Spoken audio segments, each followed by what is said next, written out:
ইব্রাহিম আলাইহিস সালামকে আগুনে ফেলানো হচ্ছে। ফেরেশতা বলছে, ইব্রাহিম তোমারে আগুনে ফেলায় দাও, হতেছে আমার কাছে সাহায্য চাও, আমার কাছে ক্ষমতা আছে, আগুনগুলো উঠাইয়া নমরুদের বংশ জ্বালাইয়া দেব। হযরত ইব্রাহিম ফেরেশতার কাছে সাহায্য চাইছিলেন নাকি?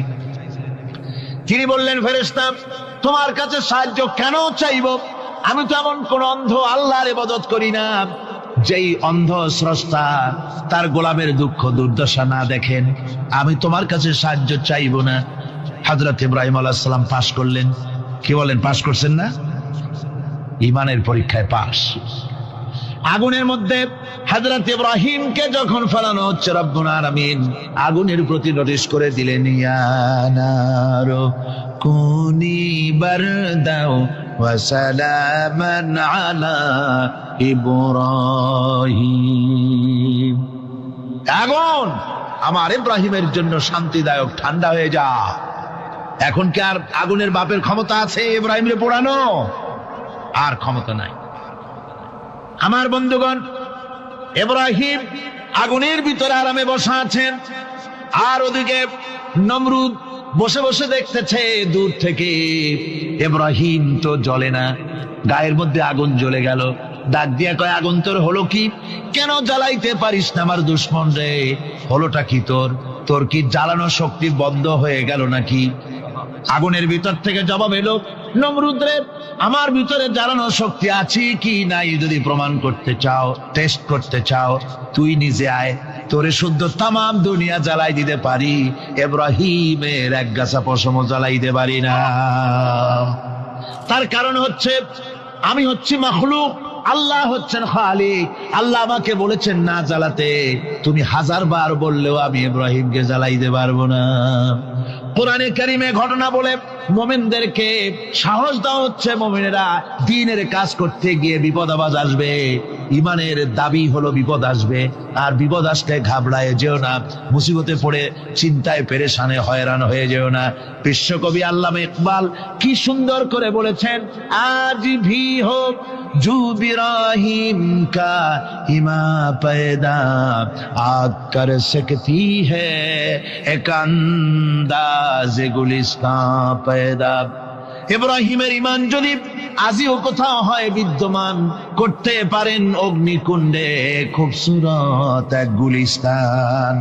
আজও যদি আগুনের ভিতরে কোন নমরুদ কোন ইব্রাহিমকে যদি ফেলে দেয়, আল্লাহ রাব্বুল আলামিন আজও আগুনকে ফুলের বাগান বানায়া দিবেন। সুবহানাল্লাহ।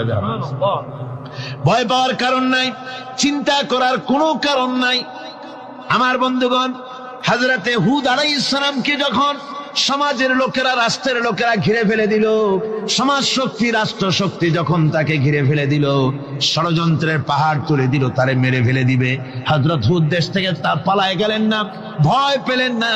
হযরতে হুদ আলাইহিস সালাম বললেন, কোরআনে কারিমে হযরত হুদের কথা কোট করা হলো, ফাকিদুনি জামিআন সুম্মা লা তুনজিরুন। সম্মিলিতভাবে ষড়যন্ত্র করো আমার বিরুদ্ধে, সবাই মিলে ষড়যন্ত্র করো, সুম্মা লা তুনজিরুন, আর আমাকে এতটুকু অবকাশ তোমরা দিও না। ইন্নী তাওয়াক্কালতু আলাল্লাহি রাব্বি ওয়া রাব্বিকুম, আমি ভরসা করেছি সেই আল্লাহর উপরে যার কুদরতি হাতের ভেতরে, যিনি আমাদের রব তোমাদেরও রব, আর যার কুদরতি হাতের ভিতরে তামাম পৃথিবীর জানগুলি যার হাতে, সে আল্লাহর উপরে ভরসা করেছি। ষড়যন্ত্র যদ্দূর আছে করতে থাকো, আমি ষড়যন্ত্র পরোয়া করি না। সুবহানাল্লাহ। এটাই হলো মুমিনের কোয়ালিটি। শুধু ঈমান, লা ইলাহা ইল্লাল্লাহু মুহাম্মাদুর রাসূলুল্লাহ, গরুর গোশত খাই, আর রবিউল মাস আসতে পরে ইয়া নবী সালাম আলাইকা, ইয়া রাসূল সালাম আলাইকা, তারপরে গরম গরম জিলাপি আর রসগোল্লা খাইলাম খুব বেশি করিয়া, এর নাম মুমিন নয়। মুমিন হচ্ছে তার চলায় ফেরায়, ওঠায় বসায় সাহসিকতার তার এক আন্দাজ তৈরি হবে সে। আমার ভাইয়েরা, বিপদে অবিচলতা আমাদেরকে পয়গম্বরেরা শিক্ষা দান করেছেন। আমরা দেখতে পেয়েছি বিশ্বনবী জনাবে মুহাম্মাদুর রাসূলুল্লাহ সাল্লাল্লাহু আলাইহি ওয়াসাল্লাম হিজরতের রাত, কাফেররা চতুর্দিকে দাঁড়ানো, হযরত জিবরাইল এসে বলেন, ইয়া রাসূলুল্লাহ, হে কাফেররা চতুর্দিকে ঘিরে দাঁড়িয়েছে, গভীর রাত, এখন হাতে তাদের তরবারি, সকাল হলে পরেই তারা আপনাকে মেরে ফেলে দিবে, তাড়াতাড়ি ওঠেন, মদিনার দিকে চলে যান। আল্লাহ নবী ঘুমের থেকে জেগে হযরত আলীকে ডেকে বলেন, আলী, আল্লাহ অর্ডার করেছেন, আমি মদিনায় চললাম, আমার বিছানার পরে আমার চাদর গায়ে দিয়ে শুয়ে থাকো। হযরত আলী বলেন, আল্লাহর হাবিব, আপনার চাদর গায়ে দিয়ে ঘুমিয়ে থাকবো, সকালবেলায় কাফির বেঈমানেরা আপনার বিছানার পরে আপনার চাদর গায়ে দেওয়া অবস্থায় আমি আলীকে তারা মুহাম্মদ মনে করবে, আর আমি আলীকে নবী মনে করে তারা তাদের তরবারি দিয়া কেটে কেটে টুকরা টুকরা করে আমারে বিদায় করে দেবে দুনিয়া থেকে। এতটুকুনো পরোয়া করি না, বরং আমার দিলের মধ্যে এটাই তৃপ্তি থাকবে যে আমি আলীর জীবনের বিনিময় আল্লাহর হাবিব দুনিয়ায় বেঁচে আছেন। যে ব্যক্তি বিদ্রোহ করেছে এবং দুনিয়ার জীবনকে অগ্রাধিকার দিয়েছে, তার জায়গা হচ্ছে জাহান্নাম। জোরে বলেন নাউজুবিল্লাহ। যে ব্যক্তি আল্লাহর সঙ্গে বিদ্রোহ করেছে আর পরকালের জন্য পাথর জোগাড় করে নাই, দুনিয়াকে অগ্রাধিকার দিল, পরকালকে ভুলে গেল, তার জায়গা হলো জাহান্নাম। وَأَمَّا مَنْ خَافَ مَقَامَ رَبِّهِ وَنَهَى النَّفْسَ عَنِ الْهَوَى فَإِنَّ الْجَنَّةَ هِيَ الْمَأْوَى। আর যে ব্যক্তি আপন প্রভুর সামনে উপস্থিত হওয়াকে ভয় করেছে এবং আপন প্রবৃত্তিকে লালসা মুক্ত করেছে, লালসার হাত থেকে রক্ষা করেছে, আল্লাহ রব্বুল আলামিন কিয়ামতের দিন তার জন্য রেখে দিয়েছেন জান্নাত। তার জন্য কোন জায়গা? জান্নাত। আমাদেরকে পরকাল ভিত্তিক জীবন যাপন যদি করি, তাহলে কবরের জবাবগুলি খুব আসান হবে। আর যদি পরকাল ভিত্তিক জীবন যাপন না হয়, কবরটা মুসিবত হয়ে যাবে। হযরত ওসমান রাদিয়াল্লাহু তাআলা আনহু কবরের কাছে গিয়ে খুব কাঁদতেন। সাহাবায়ে কেরাম প্রশ্ন করেছেন, হুজুর, রাসূল করিম সাল্লাল্লাহু আলাইহি ওয়াসাল্লাম যখন জান্নাত ও জাহান্নামের ওয়াজ করেন, তখনও তো এত বেশি আপনি কাঁদেন না, যত বেশি কাঁদেন কবরের কাছে এসে, কারণ কি? হযরত ওসমান রাদিয়াল্লাহু তাআলা আনহু বলতেন, আমার সাথীরা, আমি আমার হাবিবের কাছে, আল্লাহ রাব্বুল আলামিনের রাসূলের কাছে আমি শুনেছি, এই কবরটাই হলো প্রথম স্টেশন, এই কবরটাই হলো প্রথম ইমিগ্রেশন কাউন্টার। এই জায়গায় যদি কেউ ধরা পড়ে যায়, কারো যদি চার্জশিট হয়ে যায়, সব জায়গায় ধরা পড়ে যাবে, হাসরে মিজানে সিরাতে কোনো জায়গায় নাজাত পাবে না। আর এই কবরটা যদি কেউ মুক্তি পেয়ে যায়, মিজান সিরাত হাসর সব জায়গা থেকে আল্লাহ তারে ভালোভাবে পার করে দিবেন। এটা হলো আসল জায়গা, মারাত্মক জায়গা, খুব মারাত্মক জায়গা। আমি এটাকে ইমিগ্রেশন কাউন্টার বলেছি আমার ভাষায়। ইমিগ্রেশন কাউন্টার যারা বিদেশ ভ্রমণ করেছেন তারা জানেন। লন্ডন যাবেন, আমেরিকা যাবেন, সৌদি আরব যাবেন, যে কোনো বিদেশে যাবেন, গেলেই পাসপোর্ট তারা দেখবে। পাসপোর্টে আপনার ন্যাশনালিটি কোনটা সেটাই তারা জানতে চাইবে। আপনি কোন দল করেন এটা তারা জানতে চাইবে না। আপনি কোন ভাষায় কথা বলেন তাও তাদের জানার দরকার নেই। প্রথমেই তারা আপনার ন্যাশনালিটি দেখবে, আপনার আইডেন্টিটি কি তারা জানতে চাইবে।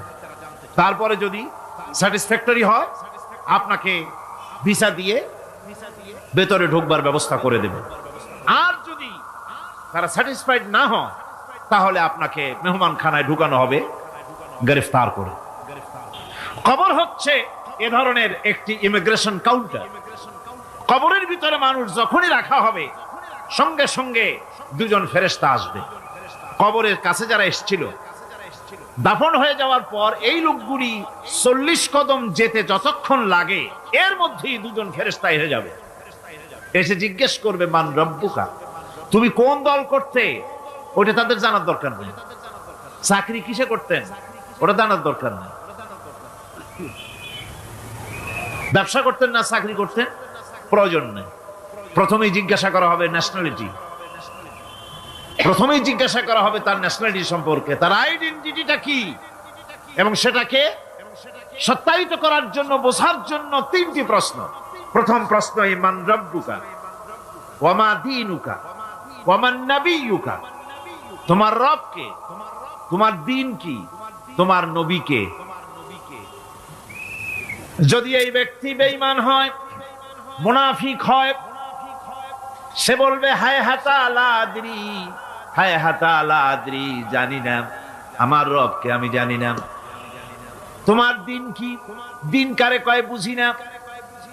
এরপরে আল্লাহর নবী জনাবে মুহাম্মদ রাসূলুল্লাহ সাল্লাল্লাহু আলাইহি ওয়াসাল্লামকে দেখানো হবে, বলা হবে মা কুনতা তাকুলু ফি হাদার রাজুল, এই ব্যক্তি সম্পর্কে তোমার ধারণা কি নিকে? বলবে আমি চিনি না। নাউযুবিল্লাহ।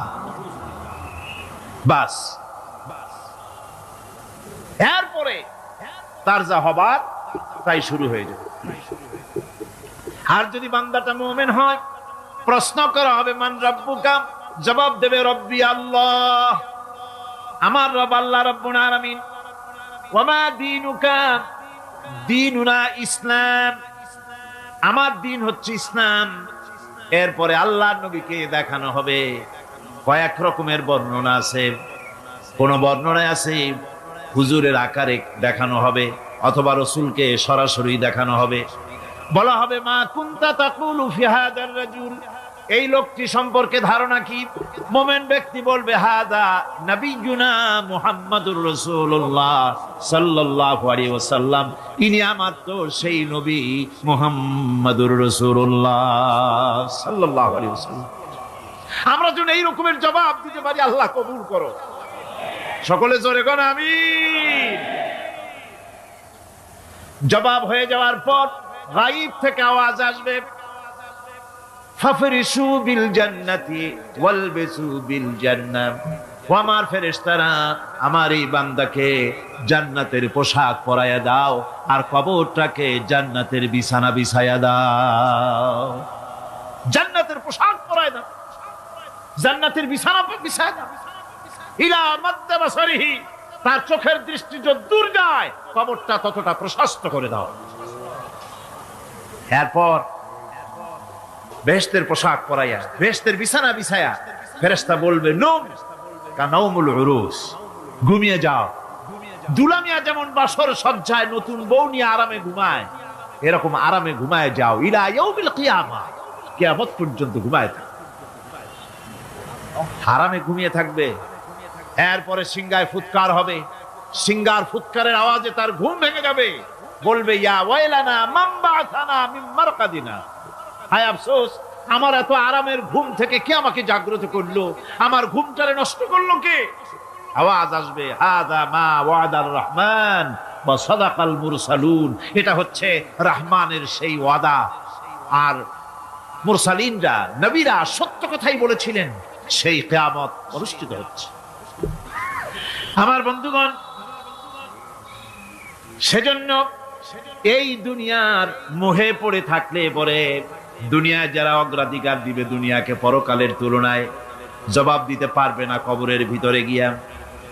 আর যারা পরকালকে অগ্রাধিকার দিবে, দুনিয়ার চাইতে পরকালকে বেশি অগ্রাধিকার দেবে, আর আল্লাহর ভয় কলিজার ভিতরে রাখবে, কবরের জবাব সঠিকভাবে দিতে পারবে, কিয়ামতের দিন আল্লাহ রাব্বুল আলামিন তাদের জন্য জান্নাত দান করবেন। জোরে বলেন আমিন।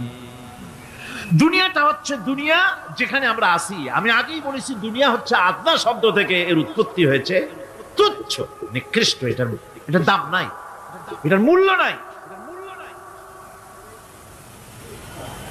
হযরত ইবনে কাইয়িম রাহিমাহুল্লাহ নওয়ারাল্লাহু মারকাদাহু ওয়া জাআলাল জান্নাতা মাথওয়াহু, হযরত ইবনে কাইয়িম তিনি বলছেন, সুন্দর করে বলছেন দুনিয়া সম্পর্কে, মা মাদা ফিদ দুনিয়া আহলামুন ওয়া মা বাকিয়া মিনহা আমানি ওয়াল ওয়াক্তু বাইনাহুমা দাইউন।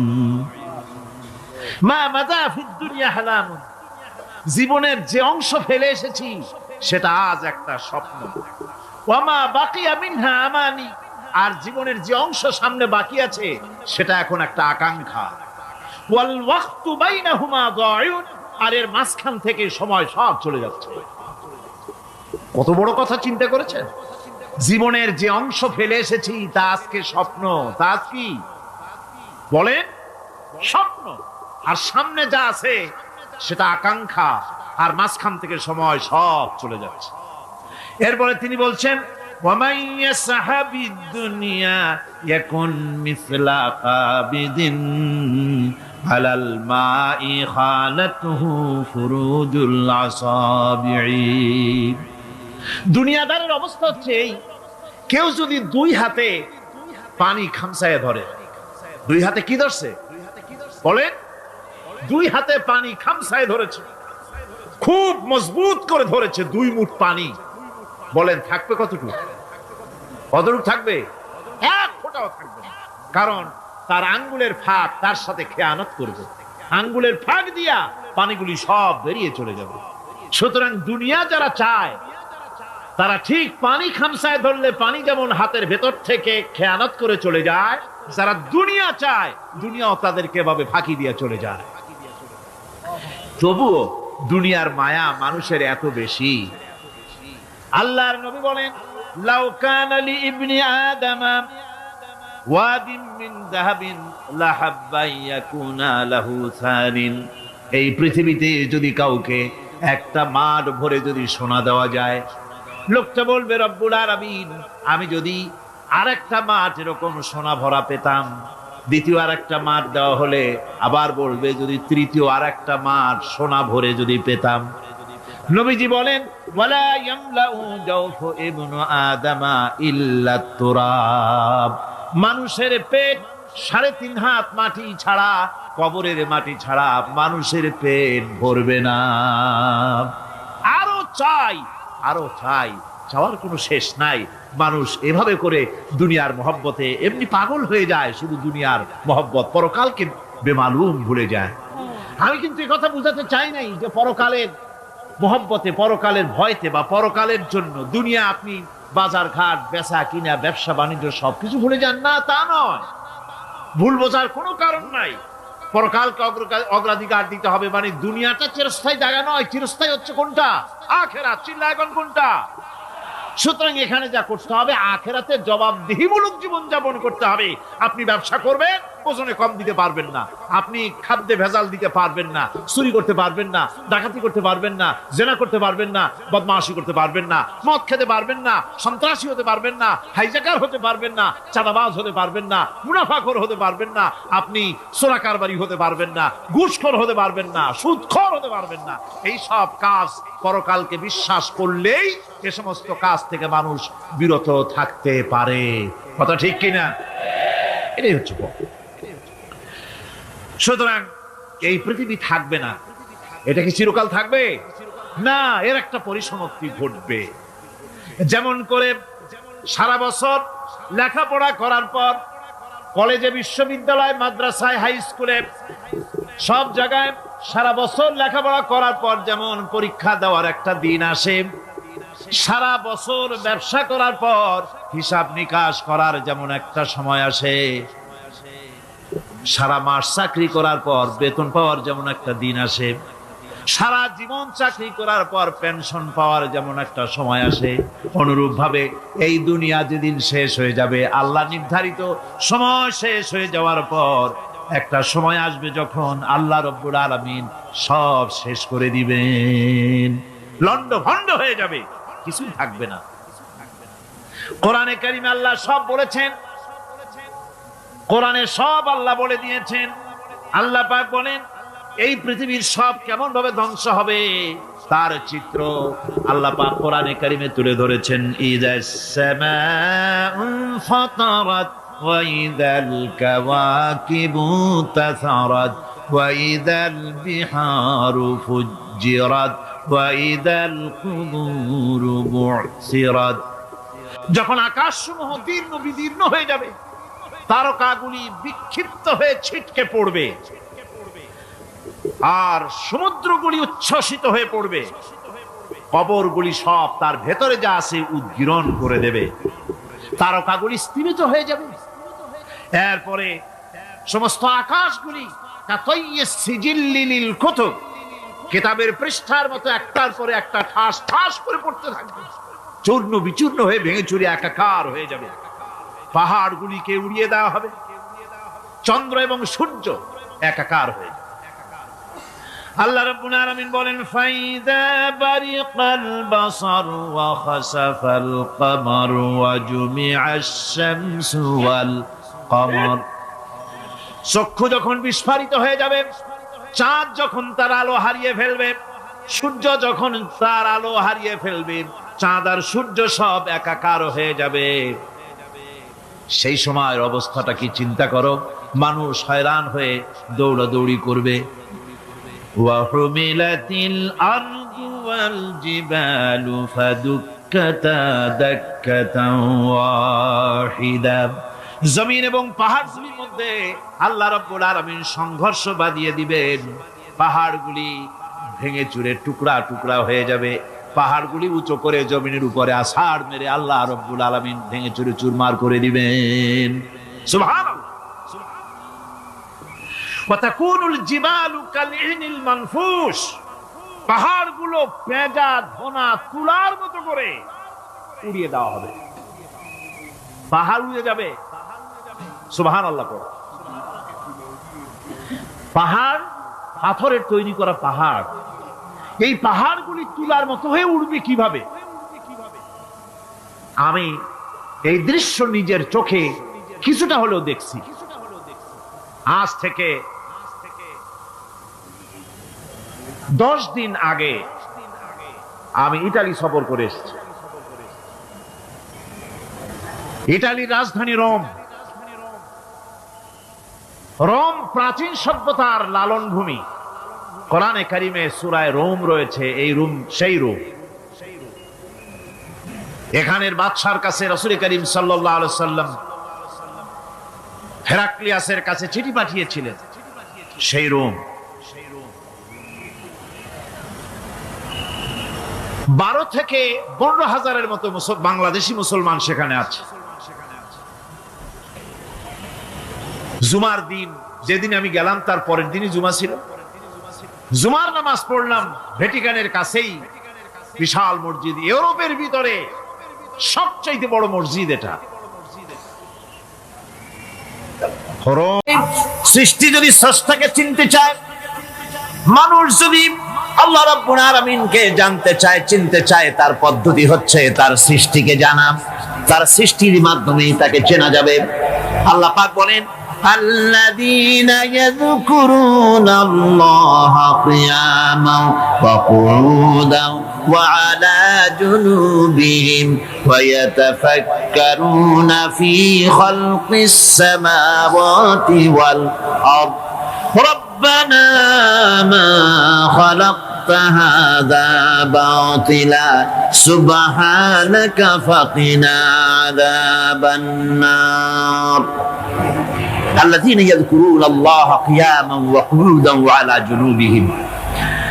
যারা দাঁড়িয়ে বসে শুয়ে এক কথায় সর্বাবস্থায় যারা আল্লাহ পাককে স্মরণ করে, তার আকাশ এবং জমিন সৃষ্টির ব্যাপারে চিন্তা ভাবনা করে, রাত এবং দিনের পরিবর্তনের চিন্তা করে, তার সৃষ্টি নৈপুণ্যতা নিয়ে যারা গবেষণা করে, তারাই হচ্ছে আল্লাহ পাকের খাঁটি বান্দা। একজন সত্যানুসন্ধানী। চোখের সামনে যখন নিখিল বিশ্বের অনুপরমাণু থেকে শুরু করে সূর্য, চন্দ্র, গ্রহ, নক্ষত্র, বিশাল আকাশ পর্যন্ত, গাছপালা, তরুলতা, সমুদ্র, মহাসমুদ্র, পশু পক্ষী ইত্যাদি যখন তার নজরে পড়ে, তখন একজন সত্যের অনুসারী ব্যক্তি, একজন সত্যের অনুসন্ধানী ব্যক্তি, তার মুখ থেকে বেসাক্তা স্বতঃস্ফূর্ত ভাবে নিজের অজান্তে মুখ থেকে যে শব্দটা বেরোয়, সে শব্দটা হচ্ছে আলহামদুলিল্লাহি রাব্বিল আলামিন। সমস্ত প্রশংসা হচ্ছে ওই আল্লাহ পাকের, যিনি এগুলিকে সৃষ্টি করেছেন। আর তিনি কোনো কিছু কি বেকার সৃষ্টি করেন নাই, খামোখা সৃষ্টি করেন নাই। প্রত্যেকটির পেছনে রয়েছে বিরাট বিরাট উদ্দেশ্য। এখানে মানুষের সবচাইতে বড় ভ্রান্তি, মানুষের সবচাইতে বড় ভুল, সেটা হলো এই দুর্ভাগ্যজনক ভাবে সকল সৌন্দর্যের মহাশিল্পী আল্লাহ পাককে মানুষ ভুলে যায়। তারা প্রশংসা করে নদীর, প্রশংসা করে নারীর, নারীর অঙ্গ প্রত্যঙ্গ নিয়ে তারা কবিতা লেখে, নারীর সৌন্দর্য নিয়ে কবিতা লেখে, সাহিত্য রচনা করে, সূর্য নিয়ে, চন্দ্র নিয়ে, চাঁদের মায়াবী জ্যোৎস্না নিয়ে, এর সুন্দর সুষমা নিয়ে কবিতা লেখে, প্রজাপতির রং দিয়ে গান তৈরি করে, ফুলের সৌন্দর্য এবং তার সৌরভ দেখে মানুষ পাগল হয়ে যায়, এগুলির পিছনে গান, সাহিত্য ইত্যাদি কবিতা রচনা করে। কিন্তু এই সৌন্দর্য যিনি সৃষ্টি করেছেন সে আল্লাহ পাককে বেমালুম ভুলে যায়। সেই জন্য স্রষ্টার প্রশংসা করতে হবে। আল্লাহ পাক শিখাচ্ছেন, শুরুতেই শিখাচ্ছেন, আলহামদুলিল্লাহি রাব্বিল আলামিন। পড়েন সবাই, আলহামদুলিল্লাহি রাব্বিল আলামিন।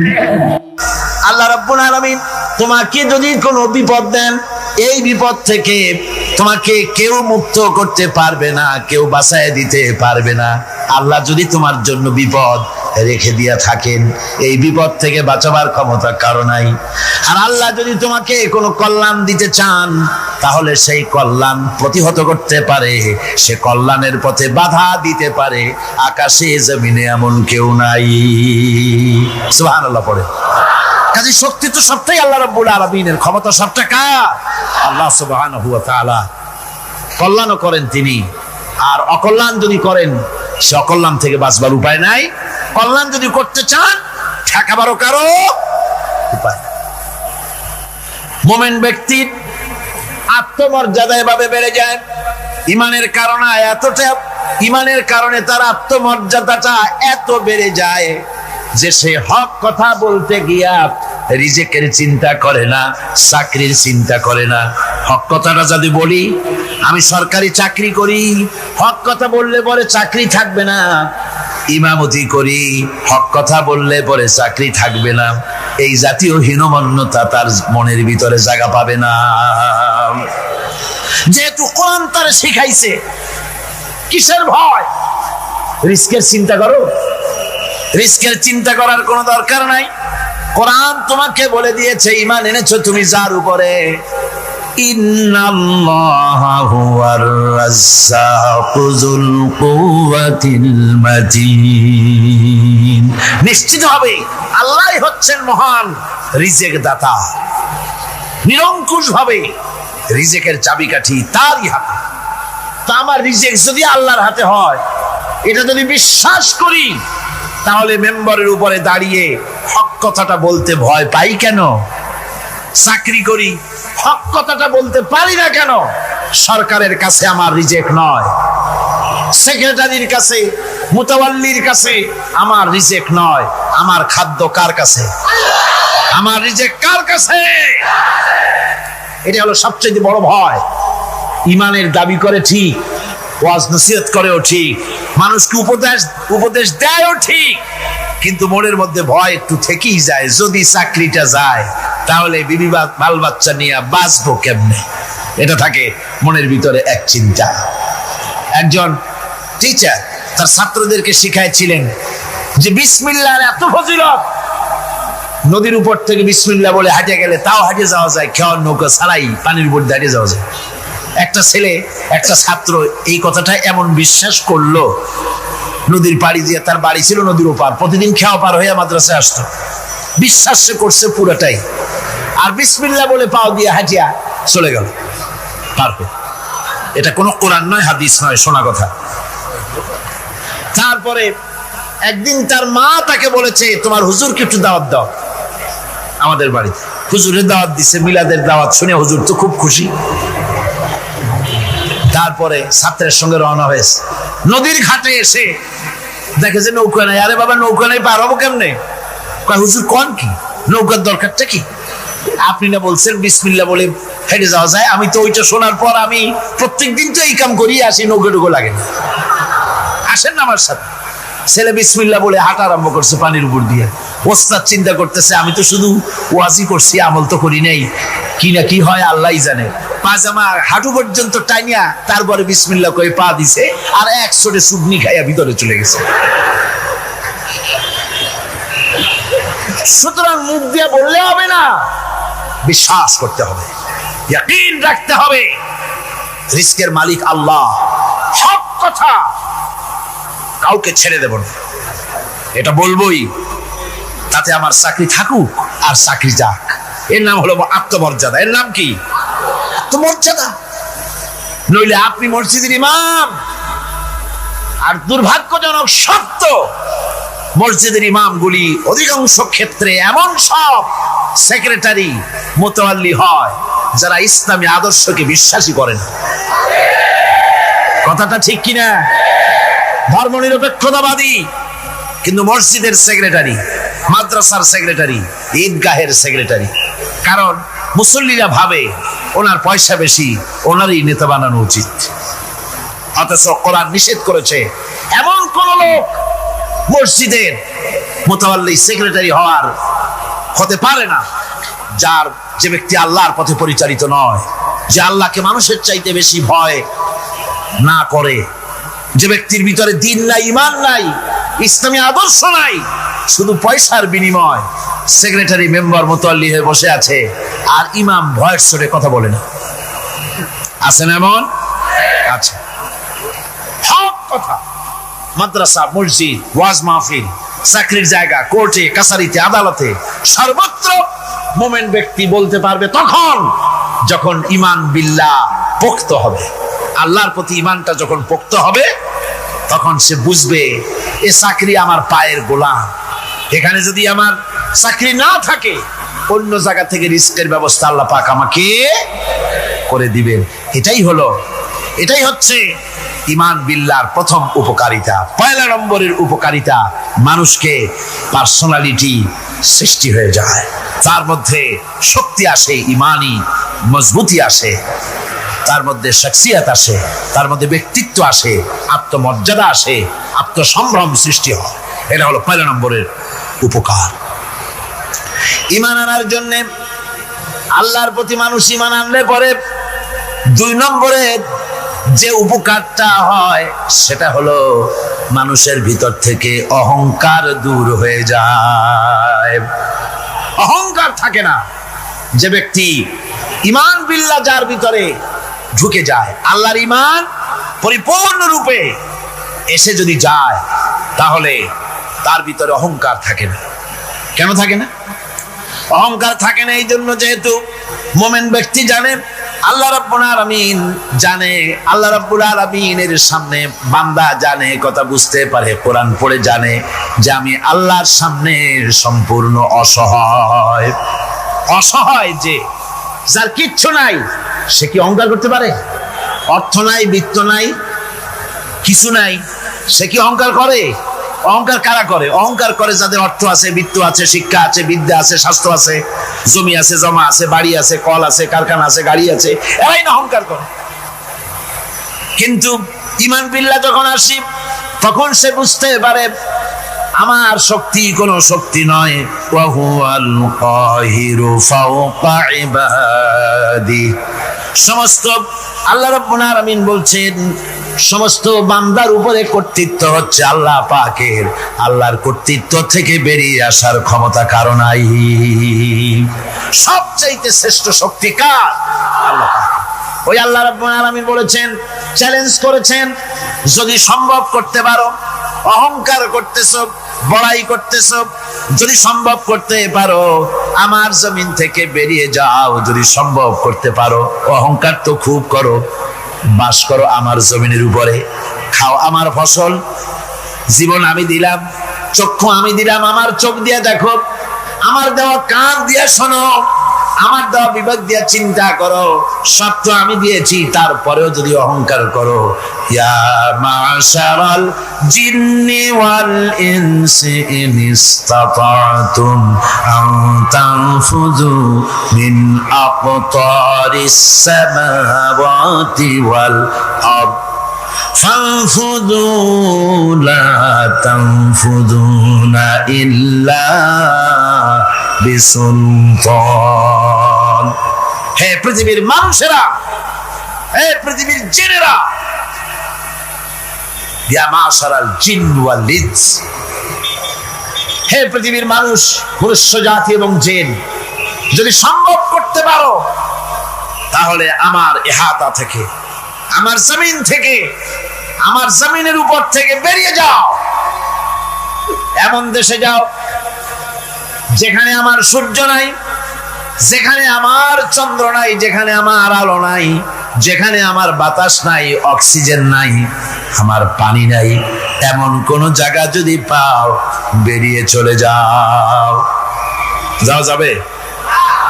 আর যারা জবাব দিলেন না তারা পারবেন বুঝি? যাওয়া যাবে। আল্লাহ পাক বলছেন ফানফুযু লা তানফুযুনা ইল্লা বিসুলতান। আমার রাজত্ব থেকে, আমার ইহাতা থেকে, আমার পরিমণ্ডল থেকে, আমার কর্তৃত্ব থেকে বেরিয়ে যাওয়ার কোন মত নাই। কেউ বেরিয়ে যেতে পারবে না। আকাশ দিয়ে জমিন দিয়ে পরিবেষ্টন করে রেখেছি, পালাবার উপায় নাই, ভাগবার জায়গা নাই। এই কথা মোমেন যখন পড়ে আস্তে করে মাথা নিচু হয়ে আসে, আমি কত দুর্বল আমার মহান আল্লাহর সামনে। সুবহানাল্লাহ। এই জন্য আমি বলি, কিসের বড়াই করবেন? কিসের বড়াই? বিদ্যার বড়াই। কতটা বিদ্যা অর্জন করেছেন? কতটুকু শিখেছেন? আপনার থেকে আরো অনেক শিক্ষাবিদ রয়েছেন, আবার তার থেকে আরো অনেক শিক্ষাবিদ রয়েছেন। কতটুকু শিখেছেন? এখনো ছাত্র। অনেক কিছু আছে যা আপনি আজও জানতে পারেন নাই। সারা জীবন আমরা তালিবে ইলম, সারা জীবন আমরা ছাত্র। মুহাদ্দিস হন, মুফাসসির হন, প্রফেসর হন, প্রিন্সিপাল হন, যেই হন না কেন, চিকিৎসাবিদ, চিকিৎসা বিজ্ঞানী, রাষ্ট্রবিজ্ঞানী, দার্শনিক, যেই হোক না কেন, সব ছাত্র। সব কি? ছাত্র। বহু কিছু এমন আছে যা আজও মানুষ উদ্ধার করতে পারে নাই, শিখতে পারেনি। সুতরাং শিক্ষার বড়াই করবে। এরপরে অর্থের বড়াই করবা। কয়টা টাকার মালিক হয়েছে তুমি? টাকার বড়াই করে মানুষ। জিজ্ঞেস করা হয়, মিয়া সাহেব রোজা রাখেন না কেন? কয় রোজা রাখবো, চাউলের অভাব আছে নাকি? না ধানের অভাব আছে, না টাকার অভাব আছে। নাউজুবিল্লাহ।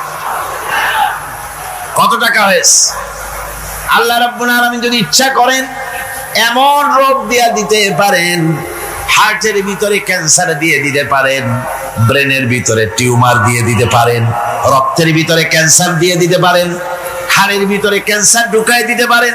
এমন রোগ হয়ে যেতে পারে ডাক্তারের 14 গোষ্ঠী গুলে খেলেও রোগ ভালো হবে না। সারা জীবন যত টাকা কামাই করেছেন, গোষ্ঠী বেচতেও ঔষধের পয়সা হবে না। পারবে কিনা আমার আল্লাহ? জোরে বলেন, পারবেন কিনা? পারবেন। প্রচন্ড ক্ষমতা।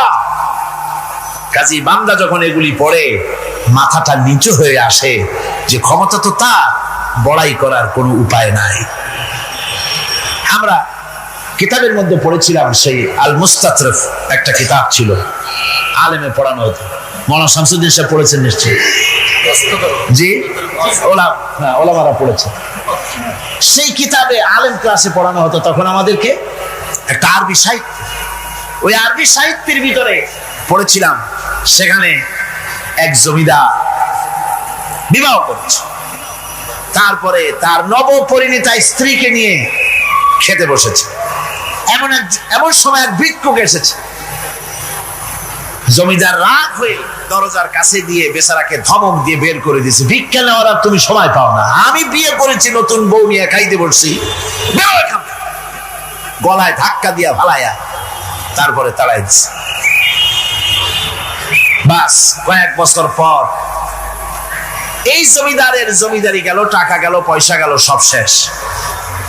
বউ পুষবে এমন পয়সাও নাই। বউ তার থেকে বিচ্ছিন্ন হয়ে গেল, বউকে তালাক দিয়ে দিল। দীর্ঘদিন পর এই স্ত্রী বিবাহের একটা প্রস্তাব এলো আর এক জমিদারের সাথে। আর এক এলাকার নতুন এক জমিদার হয়েছে, তার সঙ্গে বিবাহের প্রস্তাব এলো। এরপরে সেই বিয়ে হয়ে যাওয়ার পর নতুন জমিদারের সাথে এই স্ত্রী বসে খানা খেতে বসেছে প্রথম দিন। এমন সময় দরজার কাছে এক ভিখারি এসে হাজির। নতুন জমিদার বলছে, বউ আমরা তো খেতে পারবো, আমাদের খাবারের প্লেটটা আজকে প্রথম তোমাকে নিয়ে খেতে বসেছি, এই খাবারের প্লেটটা ধরেই তুমি ভিখারিকে দিয়ে আসো। বউ খাবারের প্লেটটা ভিখারির হাতে দিতে গিয়ে সেন্সলেস হয়ে পড়ে গিয়েছে, বেহুশ হয়ে পড়ে গিয়েছে। নতুন জমিদার অনেকক্ষণ অপেক্ষা করলো, বউ ফেরে না, কেন যায় দেখে বেহুশ। মুসাফির সেখানে দাঁড়ান। কিছুক্ষণ পর বউয়ের হুশ হলো, জিজ্ঞেস করলো, হয়েছে কি, তুমি এরকম পড়ে গেল কেন? এই মুসাফিরকে দেখে বউ বলতেছে, আল্লাহর কসম, তুমি যখন আমাকে প্লেট ভরা খাবার দিয়ে পাঠাই দিলা ভিক্ষুককে দেওয়ার জন্য, যারে ভিক্ষা দিতে গেলাম, আল্লাহর কসম করে বলি, এ হচ্ছে আমার সেই প্রথম স্বামী।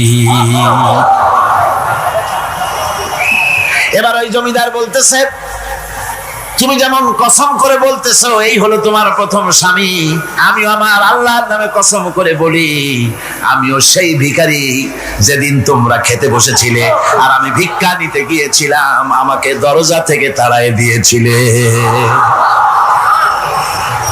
সুতরাং বড়াই করো না, অর্থে টাকার বড়াই করো না, অহংকার করো না, স্বাস্থ্যের বড়াই করো না, স্বাস্থ্য ভালো, অহংকার করো না। আল্লাহ যদি ইচ্ছে করেন এক রাত্রের মধ্যে মাত্র আধা ঘন্টা 15 মিনিটের ভিতরে কয়েকবার পাতলা দাস্ত দিয়া জনমের মতো শেষ করে দিতে পারেন, পারেন কিনা? সুতরাং মানুষ ঈমান বিল্লাহ, আল্লাহর প্রতি ঈমান মানুষকে এভাবে বিনয়ী করে দেয়। বল আলহামদুলিল্লাহ। অহংকার বলে কিচ্ছু থাকে না তার, সে আগে সালাম দেয়। ঈমান বিল্লাহ, যার মধ্যে ঈমান, আল্লাহর ঈমান ঢুকে যায়, তার আগে কেউ সালাম দিতে পারে না। রাসূলুল্লাহ বলেছেন, যে ব্যক্তি আগে সালাম দেয় সে অহংকার মুক্ত। জয় বল সুবহানাল্লাহ। এখন তো সালাম শুধু পেতে চায়। দারোগা চিন্তা করে, পুলিশেরা আমারে সালাম দেবে, আমি ওরে সালাম দিতে যাবো কেন? ও প্রত্যেকদিন আমারে দেয় স্যালুট, আমি দেবো ওরে সালাম, একটা কথা। এসপি মনে করে ইন্সপেক্টর আমারে সালাম দিবে, আইজি মনে করে এসপিরা আমারে সালাম দিবে, প্রেসিডেন্ট মনে করে মন্ত্রীরা আমারে সালাম দিবে, হুজুররা মনে করে মুরিদরা আমারে আগে সালাম দিবে। না, এটা সুন্নাতের খেলাফ। রাসূলুল্লাহর আগে কেউ সালাম দিতে পারে নাই। জোরে কোন সুবহানাল্লাহ। আগে সালাম দাও।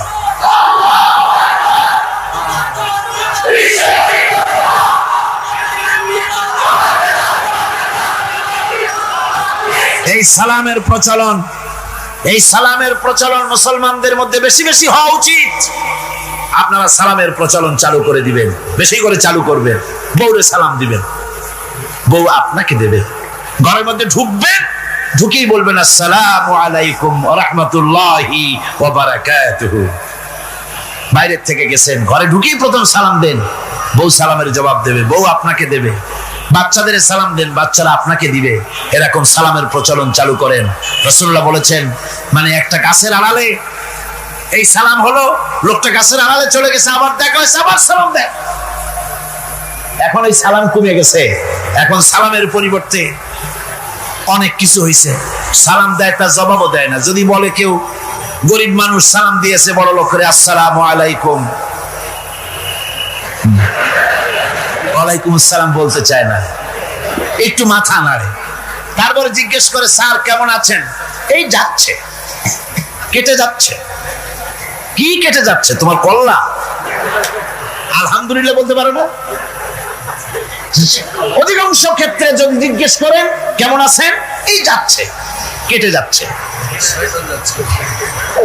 আপনার যত অসুখ হোক আগে বলেন আলহামদুলিল্লাহ, তারপরে অসুখের কথা বলেন।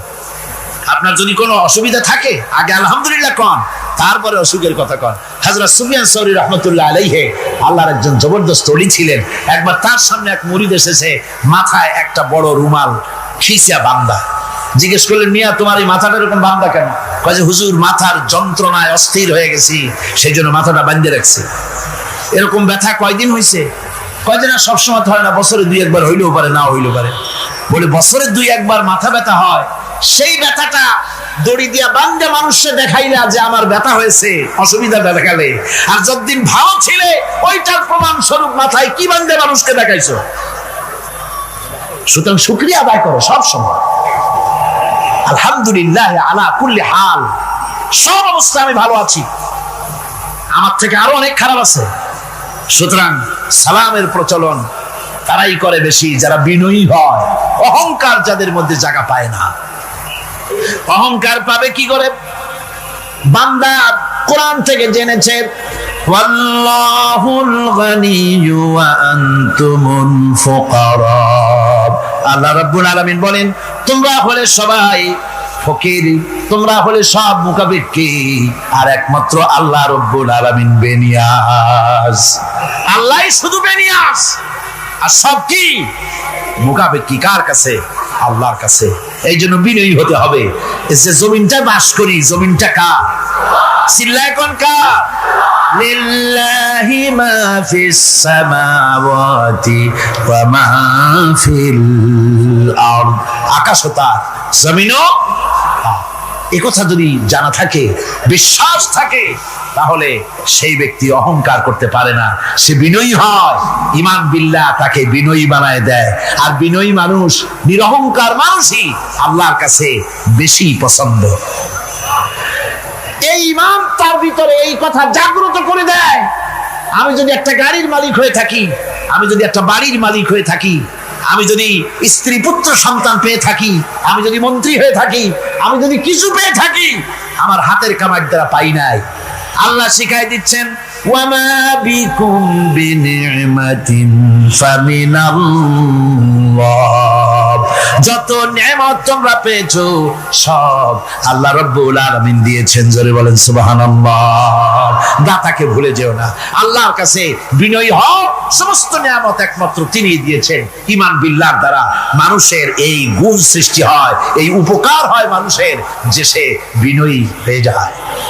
আল্লাহ পাক কোরআনে কারীমের মধ্যে আরো বলেন ওয়ালা তামশি ফিল আরদি মারহান ইন্নাকা লান তাখরিকাল আরদা ওয়ালান তাবলুগাল জিবালা তুলা। ওয়ালা তামশি ফিল আরদি মারহান, আমার এই জমিনের উপরে অহংকার করে হেঁটো না। আল্লাহ পাক নিষেধ করেছেন জমিনের উপরে অহংকার করে হেঁটো না। এই জমিনের উপরে অহংকার করে হাঁটতে গিয়া তুমি পদাঘাত করে আমার জমিনটারে ফাটাই দিতে পারবা না। আবার অহংকার করে লাভ দিয়া আমার পাহাড়টার উচ্চতাও ছাড়াই যেতে পারবে না। যখন তুমি পাহাড়ের উচ্চতা ছাড়াতে পারবে না, যখন জমিনটারে লাথি মেরে ফাটাই দিতে পারবে না, তখন আবার অহংকারটা কিসের? কিসের অহংকার? নিজের দিকে তাকাও, তোমারে আমি বানাইছি কি দিয়া? তোমার পেটের মধ্যে কি? তোমার শরীরের মধ্যে কি? মলমূত্র দিয়ে পেটটা ভরা, আর দুনিয়ায় এসেছো এক ফোঁটা নাপাক পানি দিয়ে। যে নাপাক পানি ফোঁটা শরীর থেকে বেরিয়ে গেলে পরে গোসল ওয়াজিব হয়ে যায়, ফরজ হয়ে যায়। এমন একটা নাপাক পানি যার জন্মের উৎস, তার তো অহংকার করা শোভা পায় না। অহংকার করবেন কেবলমাত্র কে? চিল্লায় বলেন কে? হাদিসে কুদসির ভিতরে এসেছে, আল্লাহ পাক বলেছেন অহংকার হচ্ছে আমার ইজার, অহংকার হচ্ছে আমার চাদর। যে ব্যক্তি অহংকার করে সেজন্য আমি আল্লাহ চাদর নিয়ে টানাটানি করে। জোরে কর নাউজুবিল্লাহ, চিল্লায় কর নাউজুবিল্লাহ।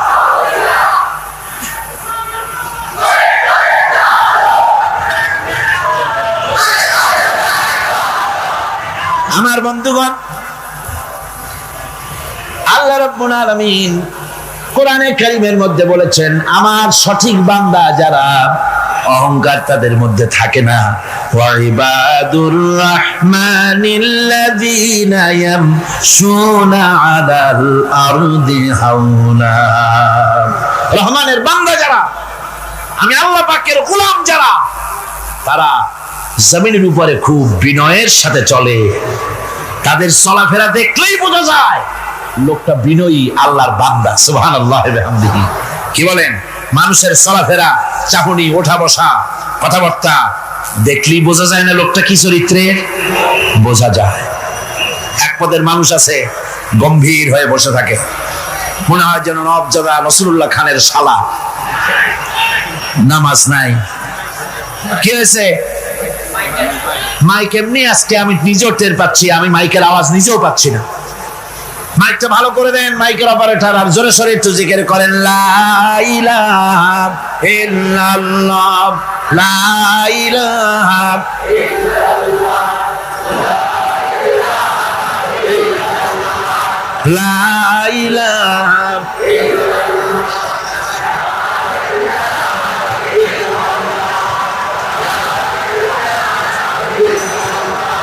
বসেন, বসুন। লা ইলাহা ইল্লাল্লাহ, লা ইলাহা, লা ইলাহা,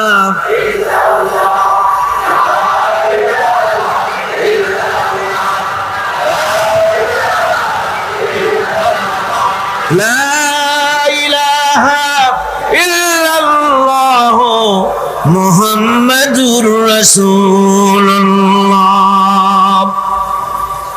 বন্ধুগণ, আল্লাহর প্রতি ঈমান আনলে পরে যে গুণ সৃষ্টি হয়, যে গুণাবলী সৃষ্টি হয়, সেই গুণের মধ্যে 2 নম্বরের গুণটা আমি বললাম, বিনয় এবং বিনম্রতা সৃষ্টি হয়, অহংকার মুক্ত হয়ে যায়। এটা হলো 2 নম্বরের উপকার। প্রথম নম্বরের উপকার হচ্ছে মর্যাদা সৃষ্টি হয়। 2 নম্বরে কি হয়? অহংকার মুক্ত হয়ে যায়। আল্লাহ রাব্বুল আলামিনের উপরে ঈমান আনলে পরে, ঈমান বিল্লাহ যখন এসে যায় ভিতরে, আল্লাহর প্রতি যখন ঈমান পরিপূর্ণতা লাভ করে, তখন তার 3 নম্বরের উপকার যেটা হয় সেটা হলো সে নির্ভীক হয়ে যায়, তার মধ্যে বীরত্বের সৃষ্টি হয়। জোরে বলেন আলহামদুলিল্লাহ। ঈমানদার লোক কোনোদিন কাপুরুষ হয় না। ঈমানদার লোক কাপুরুষ হয় না, বীর পুরুষ হয়। আর পৃথিবীতে কাপুরুষেরা কোনো ইতিহাস সৃষ্টি করতে পারে না। বীর পুরুষ জীবনে মরে একবার, আর কাপুরুষ মরে জীবনে বারবার। পাতিশিয়ালের ডাক শুনে চিতই পড়ে। ট্রাকের টায়ার পাংচার হয়েছে, আওয়াজ শুনে হার্ট ফেল করে। এই হলো যারা নাকি ঈমানের দিক থেকে দুর্বল, তাদের এই অবস্থা। আর ঈমানদার যারা, তারা বোমার আওয়াজ শুনে পালায় না, বরং আহত সিংহের মতো আওয়াজ যেদিকে হয়েছে সেদিকে ছোটে গিয়ে দেখে তার কোনো ভাই আহত হয়েছে কিনা। এটা হলো ঈমান বিল্লাহর 3য় গুণ, 3য় উপকার। আল্লাহর প্রতি ঈমান আনলে পরে মানুষ নির্ভীক হয়ে যায়। মানুষের সবচাইতে ভয়টা কি কন্ত বলতে পারেন? সবচাইতে বড় ভয় কিসে? মৌতের। অবশ্য কেউ কেউ বড় ভয় বউকেও মনে করে যে বউ হলো সবচাইতে বড় ভয়ের জিনিস। স্ত্রীকে অনেকে মৌতের চাইতেও ভয় মনে করে। একবার নাকি একজন দেশের বাদশাহ, তিনি বলছিলেন মন্ত্রীকে যে আমার দেশের লোকেরা সবচাইতে কারে বেশি ভয় করে? মন্ত্রী বলছে দেশের লোকেরা সবচাইতে বউকে বেশি ভয় করে। এটা একটা কথা হলো নাকি? প্রমাণ করতে যদি না পারো তাহলে তোমার চাকরি শেষ।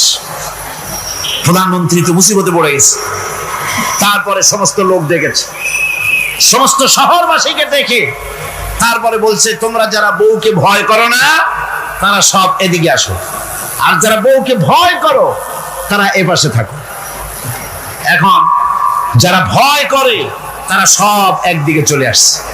একটা শুকনা শাকনা মানুষ একা দাঁড়ায় আছে, ভয় করে না সেই দলে, আর সব একদিকে। বাদশা আশ্চর্য হয়ে গেল, সব মানুষ ভয় করে একদিকে চলে আসলো, আর তুমি একা শুকনা শাকনা মানুষ, তুমি বউর ভয় করো না, ব্যাপারটা কি?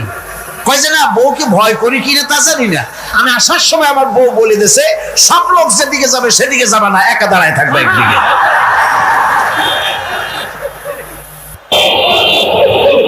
কাজী মানুষেরা ভয় করার ব্যাপারে ভয়ের নানান রকমের দিক আছে, কিন্তু প্রকৃতপক্ষে এটা একটা উপমা দিলাম আমি মাত্র। প্রকৃতপক্ষে মানুষের কাছে সবচাইতে বড় ভয় হলো মৃত্যুর ভয়। সবচাইতে ভয় কিসের ভয়? মানুষের ভিতরে যখন ঈমান বিল্লাহ এসে যায়, আল্লাহর প্রতি যখন সে পরিপূর্ণরূপে ঈমান যখন আনে, তখন তার ভিতরে এই চিন্তা আসে মৃত্যু তো আমার হবে, মৃত্যু থেকে পালাবার উপায় নাই। পালাবার উপায় যদি থাকতো তাহলে না হয় অবশ্যই ভয় পেতাম না, কিন্তু মৃত্যু থেকে তো পালাতে পারবো না, তখন কাপুরুষ হবো কেন? তখন তো বীর পুরুষের মতো জীবন দিতে হবে। কিসের মতো দিতে হবে জীবন? আল্লাহ রাব্বুল আলামিন কোরআনে কারীমের মধ্যে বলে রেখেছেন, ঈমানদার লোক আল্লাহরে যে বিশ্বাস করে তার বড় উপকার হলো মওতকে পরোয়া করে না। মওতকে পরোয়া করে না বলে তার পক্ষে সমস্ত কাজ সহজ হয়ে যায়। কোরআন বলতেছে, কুল ইন্নাল মাউতাল্লাযী তাফিরুনা মিনহু ফাইন্নাহু মুলাকীকুম। মরণ থেকে পালাও তুমি, মরণ তোমায় লইবে ঘিরে। মরণ থেকে পালাও তুমি, মরণ তোমায় লইবে ঘিরি। যদিও সুদূর আকাশ পানে লুকাও সেথায় লাগিয়ে সিঁড়ি। হে মহারোগের চিকিৎসক নাই, নাই সে ঔষধ জগতে। খুঁজিয়া কাতর হইলে কি হবে, পারিবে না তারে ফিরাতে। মৃত্যু আসবেই, মৃত্যুর হাত থেকে বাঁচবার কোন উপায় যখন নাই, তখন সেই মওত কাপুরুষের মওত কেন হবে? ঈমান এই উপকার করে মানুষকে, বুকটারে বড় বানায় দেয়। মানুষ শুকনা হতে পারে কিন্তু কলিজাটা বিরাট হয়, তার কলিজাটা বড় হয়ে যায়, আল্লাহর ভয় তার মধ্যে আসে। যেহেতু সে জানে, কোরআনে কারীমের মধ্যে আল্লাহ পাক বলেছেন, আইনামা তাকুনু ইউদরিকুমুল মাউতু ওয়ালাউ কুনতুম ফি বুরুজিম মুশাইয়াদা। আল্লাহ পাক বলেন, দুর্ভেদ্য দুর্গের ভিতরে যদি তুমি পালায় থাকো, মৃত্যু সেখানে গিয়া তোমারে খুঁজে বের করবে, এড়াতে পারবে না। একজন তার বাড়িতে কুত্তা দিয়া বাড়ি ভরে ফেলেছে। ঘরের কুত্তা, খাটের নিচে কুত্তা, ড্রয়িং রুমে কুত্তা, বেডরুমে কুত্তা। তার বন্ধু এসে বলে, ভাই তোমার বাড়ি এত কুত্তা কেন? আগে তো তুমি এত কুত্তা পাগল ছিল না, এত কুত্তা পালতেছো কেন? কয় যে ওয়াজ শুনে আসছে। আশ্চর্য কথা, ওয়াজ শুনে তুমি কুত্তা পালা আরম্ভ করলা? কয় যে না, সব কথা শুনে নাও না আগে। বলে কি? কয় যে ওয়াজের মধ্যে শুনলাম রাসূলুল্লাহ বলেছেন যে বাড়িতে কুত্তা থাকে ঘরের মধ্যে আর প্রাণীর ছবি থাকে, ওখানে নাকি ফেরেশতা আসে না। তা আমি কুত্তা রেখে দিছি, ঘরের থেকে বাইর হই না, আজরাইল আসতেও পারবে না, আমার জানও কবজ হবে। বন্ধু ছিল খুব চালাক। বন্ধু কয় যে, ও কুত্তাওয়ালা বন্ধু, বুঝলাম আজরাইল আসবে না, কিন্তু কুত্তা কি কিয়ামত পর্যন্ত বাঁচে না মরে? কয় যে না ভাই, কুত্তা তো মরে। কয় কুত্তা মারে যে ফেরেশতায়, তোমারে মারবে সেই ফেরেশতায়। পালাবা কেমনে? পালাবার উপায় নেই। যেখানেই থাকে, বাড়িতে হোক, গাড়িতে হোক, দেশে হোক, বিদেশে হোক, মৃত্যু যখন আসবে, মৃত্যুর হাত থেকে এড়াবার কোন উপায়। আমার বন্ধুগণ, মৃত্যু থেকে বাঁচবার কোন উপায় নাই। এজন্য এই ক্ষণস্থায়ী জীবনের সুখময়, অনন্তকাল সুখময় জীবনকে মানুষেরা, ইমানদার লোকেরা জলাঞ্জলি দিয়ে চির সুখময় আল্লাহর জান্নাতে যাওয়ার জন্য জীবন দিতে মোটেও তাদের বাধে না। জীবন দিতে হবে আল্লাহর রাস্তায়। যখন মরবই, বাসা যখন যাবে না, বাসা কি যাবে? চিল্লা এখন যাবে। রাসূলুল্লাহ যখন বাঁচেন নাই, কত বড় কথা। আল্লাহ রাসূল যখন বাঁচেন নাই, তো পৃথিবীতে কে বাঁচবে? রাসূলের যখন ইন্তেকাল হয়েছে, সবাইকে মরতে হবে, কোনো সন্দেহ নাই। সন্দেহ আছে? মরা লাগবে। সেই মওতটা ঈমান বিল্লাহ, আল্লাহর প্রতি ঈমান আনলে পরে ওই মওতের ভয় আর থাকে না। মনটা তখন নির্ভীক হয়ে যায়, সে বীর হয়ে যায়। তখন তার মন বলে, মরা যখন লাগবে, জীবনটা যিনি দিয়েছেন তার জন্য দিয়ে দেই না কেন? জীবন যিনি দিয়েছেন তার জন্য দিয়ে দেই। বদরের যুদ্ধ, রাসূল কারীম সাল্লাল্লাহু আলাইহি ওয়াসাল্লাম লোক তৈরি করতেছেন, সৈন্য রিক্রুট করতেছেন। বদরের যুদ্ধ, আমার ভাইরা, চারটিখানি কথা নয়। বদরীদেরকে আল্লাহ মাফ করে দিয়েছেন। সুবহানাল্লাহ। বদরের যুদ্ধ বড় মারাত্মক যুদ্ধ।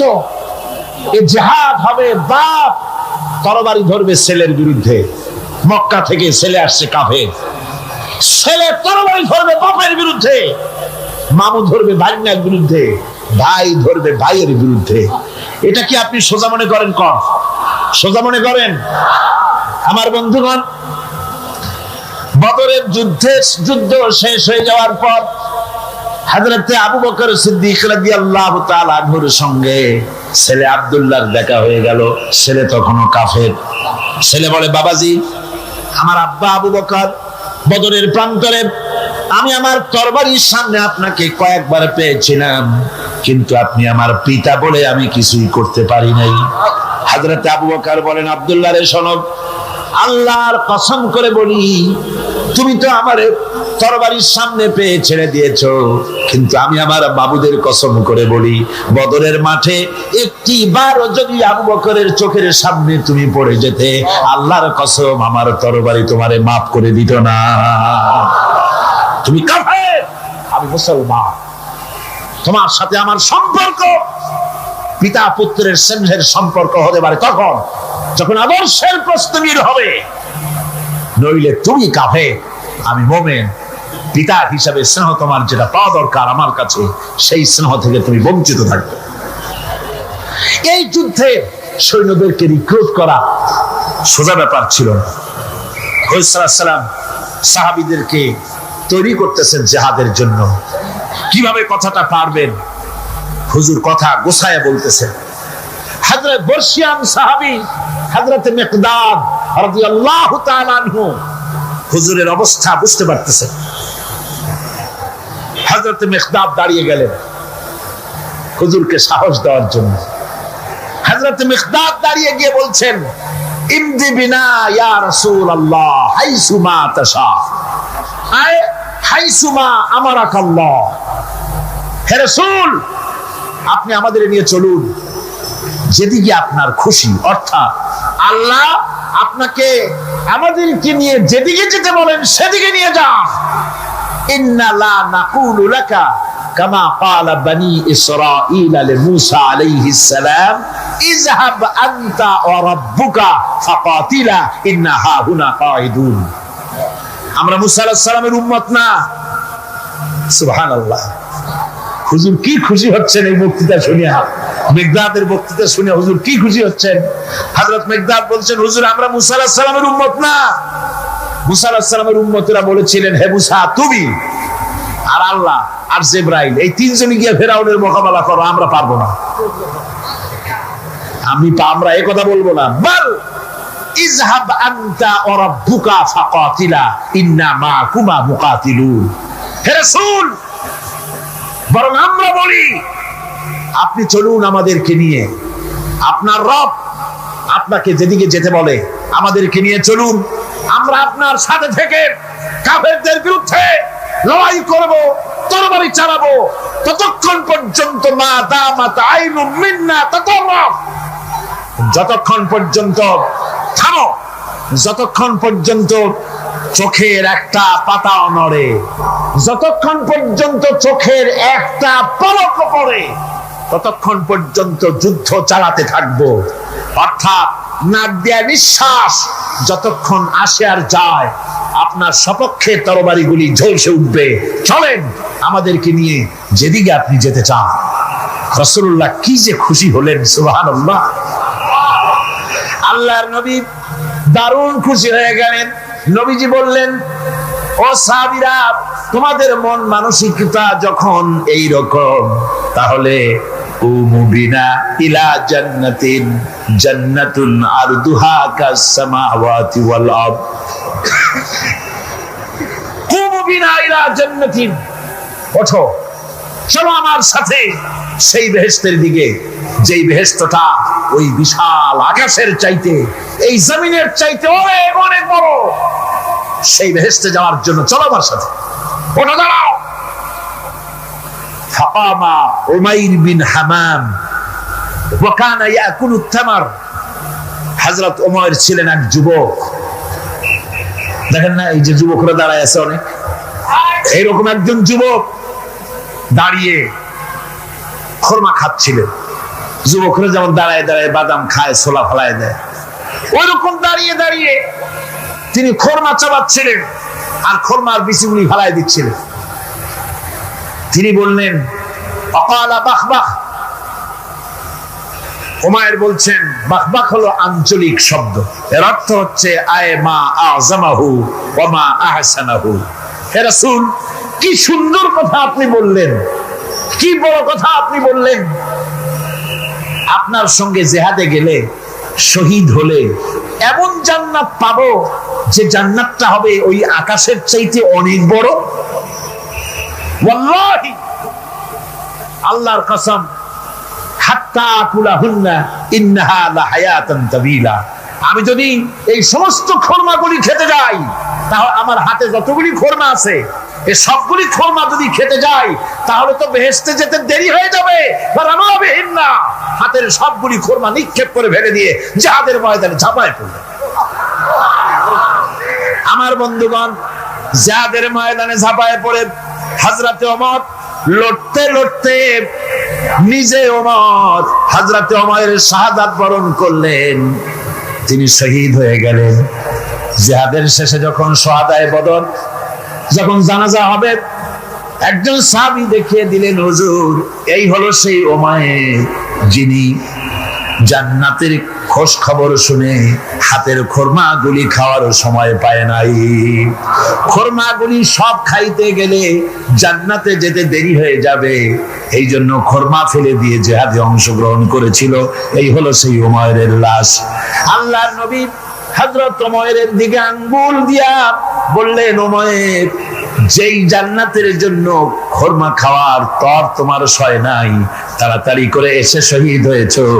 আমি নবী সাক্ষী দিচ্ছি, ইন্নাকা মিন আহলিহা, আমি সাক্ষ্য দিচ্ছি অবশ্যই তুমি আল্লাহর জান্নাতি, অবশ্যই তুমি বেহেশতে যাবে। সুবহানাল্লাহ, তুমি বেহেশতের অধিবাসী। সুতরাং আল্লাহর রাস্তায় যারা জীবন দেয় ঈমান বিল্লাহর কারণে, আর ভিতরে ঈমান মজবুত হয়ে যায়, মৃত্যুকে পরোয়া করে না। মৃত্যু হয় তার পায়ের বৃত্ত, মৃত্যু আমার গোলাম, মরা আমার লাগবেই। জীবনটা যিনি দিয়েছিলেন, জীবনটা তাকে দিতে, তার রাস্তায় দিতে আপত্তি আছে? চিল্লা এখন আপত্তি আছে? আমার বন্ধুগণ, আল্লাহর রাস্তায় যারা এভাবে জীবন দেয়, ওদের সম্পর্কে রব্বুল আলামিন বলেন, ওয়ালা তাহসাবান্নাল্লাযীনা কুতিলু ফি সাবিলিল্লাহি আমওয়াতান বাল আহইয়াউন ইনদা রাব্বিহিম ইউরযাকুন। যারা নাকি আমার রাস্তায় জীবন দিল, আমার রাস্তায় যারা জীবন দিয়েছে, নিহত হয়েছে, তাদেরকে তারা মৃত্যু হয় নাই, বরং তারা জীবন লাভ করেছে। এই মরণের বিনিময় আর এক জীবন তারা লাভ করেছে, যেই জীবনে তারা আল্লাহর কাছে চলে গেছে এবং রব্বুল আলামিনের কাছ থেকে তারা রিজিক প্রাপ্ত হয়। আল্লাহর কাছে তারা রিজিক পায়। আর এই মৌত হচ্ছে শ্রেষ্ঠ মৌত, শাহাদাতের মৌত। কিসের মৌত? শাহাদাতের মৌত। আমার বন্ধুগণ, জীবনের পরোয়া মুমিনের সবচাইতে বড় উপকার আল্লাহর পর ঈমান আনার। জীবনের পরোয়া সে করে না, কারণ রাসূলুল্লাহ বলেছেন শাহাদাতের মওতের যন্ত্রণা, শরীরে যদি কেউ চিমটি কাটে, খামসি কাটে, একটা চিমটি দিলে যতটুকু ব্যথা লাগে, মৃত্যুর শাহাদাতের এই মৃত্যুর যন্ত্রণা এর থেকে বেশি কিছু না। কিতাবের ভিতরে এসেছে, ফিরাউনের স্ত্রী আসিয়া যখন ফেরাউনকে মানে নাই, শেষ পর্যন্ত ফেরাউন অর্ডার দিয়া দিল, আসিয়ারে মারো। মারার জন্য তক্তার ভিতরে হাজার হাজার প্যারাক মারো। তক্তায় প্যারাক মারা হলো, তক্তা তারে উল্টায় দিল, প্যারাক গুলো খারাপ হয়ে গেল। প্যারাক বোঝেন কিনা? প্যারাক বোঝেন? প্যারাক গুলো খারাপ হয়ে গেল। ফেরাউন বলল, এর উপরে আসিয়াকে ভুট করে শোয়াই দাও, এরপরে চতুর্দিক থেকে পিটাইতে থাকো, যতক্ষণ পর্যন্ত আমার উপর ঈমান না আনে মারতেই থাকো। প্যারাকের উপরে নারী দেহ আসিয়াকে শোয়াই দেওয়া হলো, আর চতুর্দিক দিয়ে আঘাত করা হচ্ছে। লোহাগুলি শরীরের ভিতরে ঢুকে যাচ্ছে, শত শত লোহা শরীরের ভিতরে ঢুকে যাচ্ছে। এমত অবস্থায় আল্লাহ রাব্বুল আলামিন ডেকে বলেন, ফেরেশতারে, আমার ফেরেশতারা আমার আসমানের সব দরজাগুলি খুলে দাও। আমার আসিয়া মৃত্যুর আগে, প্রাণ বেরিয়ে যাওয়ার আগে আমার জান্নাতটা দেখে যেন প্রাণটা বেরিয়ে যায়। আল্লাহর এই রাস্তায় মানুষ জীবন দিতে কুণ্ঠাবোধ করে না যদি ঈমান বিল্লাহ, আল্লাহর প্রতি ঈমান মজবুত হয়ে যায়, তার জীবনের মোটেও পরোয়া হয় না। জীবন দিয়েছেন আল্লাহ, এই জীবন দিব, কাকে ফিরায় দেব? আল্লাহ। এই জন্য আল্লাহ পাক বলেছেন, ইন্নাল্লাহা আশতারা মিনাল মুমিনিনা আনফুসাহুম ওয়া আমওয়ালাহুম বিআন্না লাহুমুল জান্নাহ। আমি আমার মুমিনের জান এবং মাল সবটা খরিদ করে নিয়েছি, বিনিময়ে মুমিনকে আমার বেহেশত দিয়ে দিয়েছি। তোমার জানটাও আমার মালটাও আল্লাহ। সুতরাং জান মাল তো আমার রাস্তায় জান দাও, মাল দাও। মুমিনের এই শক্তি বাড়ে, মুমিনের ভিতরে এই ঈমান সৃষ্টি হয় আল্লাহর প্রতি ঈমানের কারণে। নির্ভীক সে বীর হয়ে যায়, তার ধারণা এটা হয়, ঈমানের ব্যাপারে মজবুত হয় যে পৃথিবীর সমস্ত শক্তি একত্রিত হয়ে যদি আমাকে চেষ্টা করে, আমার এক গাছা পশম বাঁকা করতে পারবে না যদি না আল্লাহর হুকুম না থাকে। সুবহানাল্লাহ। কোরআনে কারীমে রব্বুল আলামিন বলেন, ওয়া মা হুম বিদাররিনা বিহি মিন আহাদিন ইল্লা বিইজনিল্লাহ। আল্লাহ রাব্বুল আলামিনের সুস্পষ্ট কথা হলো এই যে আল্লাহর বিনা অনুমতিতে কেউ তোমার কোনো ক্ষতি করতে পারবে না। জোরে কোন সুবহানাল্লাহ। কেউ ক্ষতি করতে পারবে না। আবার নির্ধারিত সময় আসার আগে মৃত্যু তোমার হবে না। মৃত্যুর যখন নির্ধারিত সময় হবে তখনই মৌত হবে, এর আগে হবে না। আল্লাহ পাক বলেছেন, ওয়া মা কানা লিনাফসিন আন তামুতা ইল্লা বিইযনিল্লাহি কিতাবাম মুআজ্জালা। আল্লাহ পাক বলেন, আমার নির্ধারিত সময় আসার আগে, এক সেকেন্ড আগে মরবে না, এক সেকেন্ড পরেও মরবে না। অনেকে বলে অমুকের অকাল মৃত্যু হয়েছে, বলে না, বলে কিনা অকাল মৃত্যু হয়েছিল। বাজে কথা। কিসের অকাল মৃত্যু? কালেই মরছে, হায়াত ওখানেই শেষ। হায়াত থাকতে এক সেকেন্ড আগে, এক সেকেন্ড পরে মৃত্যু হবে না। যখন নির্ধারিত সময় আসবে সেই সময় মরবে, এর আগে বা পরে মৃত্যু হবে। মৃত্যু নির্ধারিত সময়ের আগে মরবে না মানুষ। বাহানায় হোক, ওসিলায় হোক, মরণ যেখানে আছে সেখানে যাওয়াই লাগবে।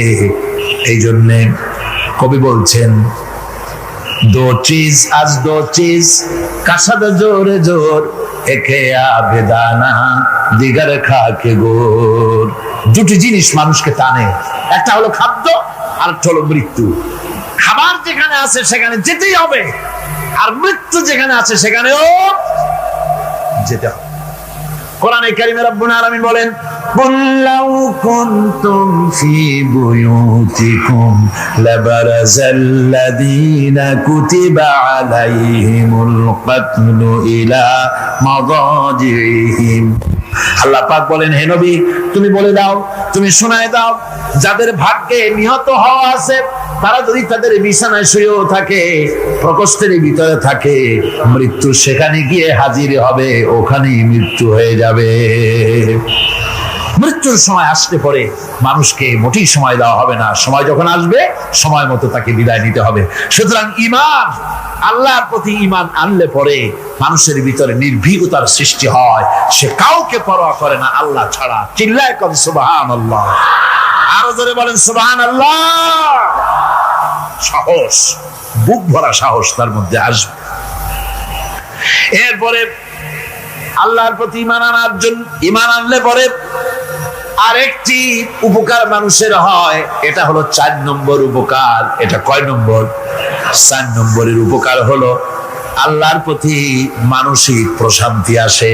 সেই মানসিক প্রশান্তিটা হলো এই, ইমানদার কখনো হতাশ হয় না, ইমানদার কখনো হতাশায় ভোগে না, নিরাশায় ভোগে না।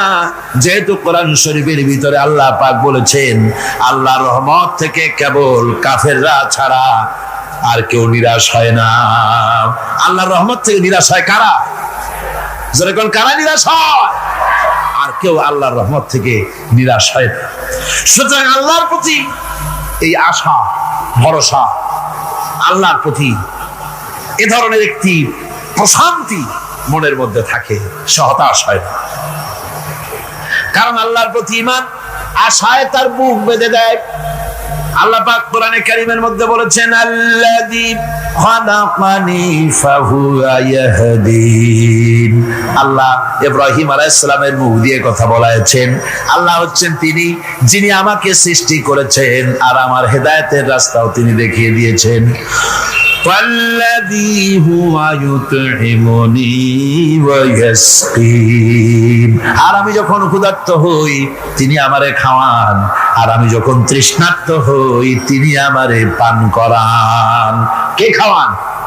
কে খাওয়ান আর পান করান কে? আল্লাহ পাক বলেন ওয়াইদা মারিতু ফাহুয়া ইয়াশফিন।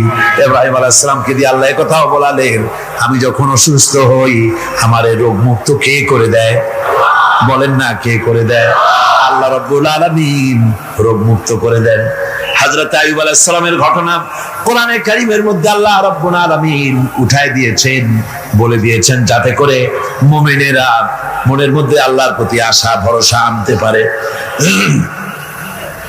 রোগ হয়েছে হযরত আইয়ুব আলাইহিস সালামের, এত অসুখ, অসুখে রোগে শোকে আত্মীয় স্বজন স্ত্রী পুত্র পরিজন সব তারে ছেড়ে গেল, গায়ে পোকা হয়ে গিয়েছে। 1 বছর 2 বছর নয়, বছরের পর বছর ধরে রোগাক্রান্ত অবস্থায় আইয়ুব আলাইহিস সালাম আছেন। এবার সমস্ত শরীর ছেড়ে জিহ্বার মধ্যে পোকা হওয়া শুরু হয়ে গেছে। হযরত আইয়ুব আলাইহিস সালাম জিহ্বায় যখন পোকা শুরু হয়ে গেল আল্লাহর দরবারে তখন তিনি ফরিয়াদ করে বলেছিলেন রব্বুল আলামিন সারা শরীরে পোকা ধরলো, শরীর জড়া হয়ে গেল, রোগে শোকে শেষ হয়ে গেলাম, কোনো শিকায়ত করি নাই, এবার তো কথা না বলে পারি না মাবুদ, তুমি দয়া করে আমার জিহ্বায় পোকা দিও না। আমার জিহ্বাটা পোকা ধরেছে, দয়া করে পোকা জিহ্বায় দিও না, কারণ আমার জিহ্বায় যদি পোকা হয়ে যায় তাহলে তোমার মতো আল্লাহর জিকির আমি কি দিয়া করব? আমার জিহ্বাটা ভালো রাখো আল্লাহ। হযরতে আইয়ুব আলাইহিস সালাম পড়েছিলেন আন্নী মাসানি আদ-দুররু ওয়া আনতা আরহামুর রাহিমিন। আয় আল্লাহ আমি রোগাক্রান্ত হয়ে পড়েছি আর তুমি তো রহমান রহিম। দোয়া মঞ্জুর হলো, আল্লাহ পাক আইয়ুব আলাইহিস সালামকে রোগ মুক্ত করে দিলেন।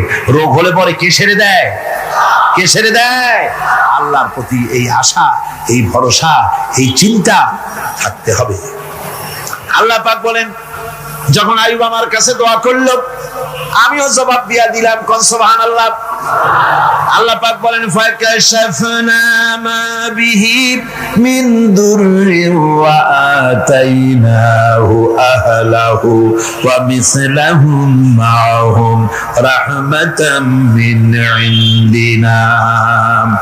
আমি তার কষ্ট দূর করে দিলাম, তার হারানো স্বাস্থ্য ফিরাই দিলাম এবং তার সাথী সঙ্গীদেরকে আমার পক্ষ থেকে আমার রহমত দিয়ে তার কাছে সব আবার আমি ফিরাইয়া দিলাম। সুতরাং মুমিন ব্যক্তি কখনো হতাশ হবে না। চতুর্দিকে দেখে বিপদ আর বিপদ, এই বিপদে সে হতাশ হয় না, আশায় বুক বেঁধে থাকে।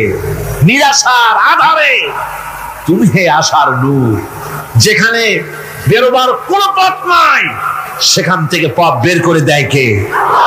চিল্লায় কোন কে দেয়? আমার আল্লাহ পাক। দেখেন হযরত ইউসুফ আলাইহিস সালাম হারায় গেলেন, মানে তার 11 ভাই ইউসুফ আলাইহিস সালামকে কুয়ার মধ্যে ফেলাই দিলেন। আর এসে তারা বলল যে ইউসুফ আলাইহিস সালামকে বাঘে খায়া ফেলেছে। এটা কি গল্প নাকি? এটা কোথায় আছে?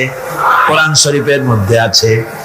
ওই 11 ভাই মনে করেছিল ইউসুফ আলাইহিস সালামকে কুয়ার মধ্যে ফেলাই দিলাম, এ কুয়ার মধ্যে পচে মরবে, শেষ হয়ে যাবে। কিন্তু ওই 11 ভাই জানে না এটা কোনো কুয়া নয়, এটা হলো একটা সুড়ঙ্গ পথ, এটা হলো একটা টানেল। এক মুখে ইউসুফকে ফালাই দিল 11 ভাই, কুয়ার আর এক মুখ থেকে আল্লাহ হযরত ইউসুফকে বের করে মিশরের সিংহাসনে বসায়া দিলেন। ওরা বুঝে না, তাই চিরকাল পাপীরা আল্লাহ বান্দাদেরকে, আল্লাহ দ্বীনের গোলামদেরকে অত্যাচার করে, মনে করে শেষ করে ভালাবো, কিন্তু শেষ আল্লাহর গোলামেরা হয় না, ওরাই শেষ হয়। ঠিক কিনা কর? জোরে বলেন ঠিক কিনা?